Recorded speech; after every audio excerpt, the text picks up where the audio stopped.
oldingi qo'ygan postimizni davomini ettirib qo'yamiz. Umidjon Jobirxon hoji bu yerda o'tirishibdi hozir bitta masalada. Ya'ni bir o'rmondagi bahaybat daraxtni o'sha chopib yiqitilish masalasida gap ketgandi.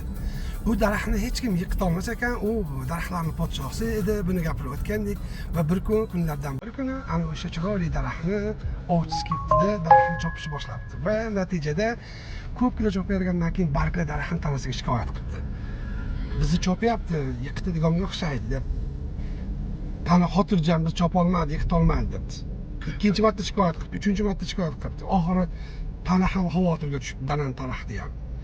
Ya'ni daraxtning tanasi ham xavotirga tushib, so'rabdiki, boltani dastasiga qaranichi nimadan yasagan ekan debdi.